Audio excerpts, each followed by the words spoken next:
us. Let's talk with our legal experts about all of this. Attorney Avery Friedman and Richard Herman, both with us. Good to see you.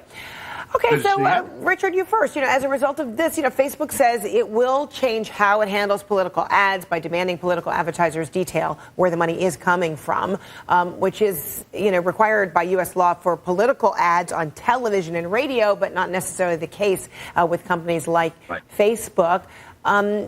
Well, is this likely the impetus for maybe rules will be imposed so that every company does have to reveal this kind of information, particularly as it pertains to U.S. elections?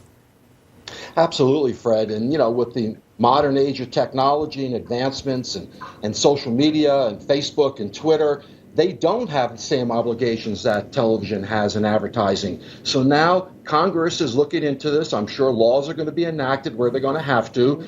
Facebook was not forthcoming at the outset, but now they are, and they've implemented their own internal protocols to determine the source of any advertising and the amount being paid. But, for the president to say, again, the Russian hoax, he's the president of the United States, not just a 30% group supporting him. So he has an obligation, Fred, if the Russians hacked our election, which they did, and if they used Facebook to influence the election, he has an obligation to support that, not criticize it, not belittle it. And it's just, he's so insecure with his election victory that he can't accept the reality of what's going on here. And it's just dehumanizing. It's pathetic to watch this play out by this president. This was a real event. We were attacked, and we have to get to the bottom of it. Mueller's going to, Fred. So, Richard, perhaps you can pick up from where he left off.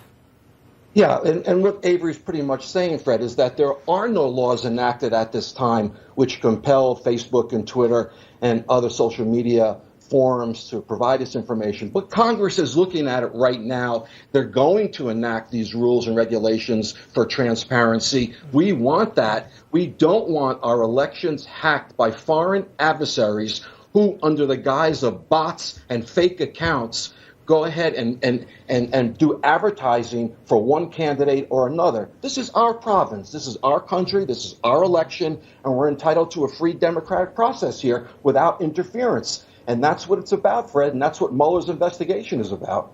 All right. We'll leave it right there, Avery and Richard. Thanks so much. There's so much to talk about, but we've got breaking news we have to go to now.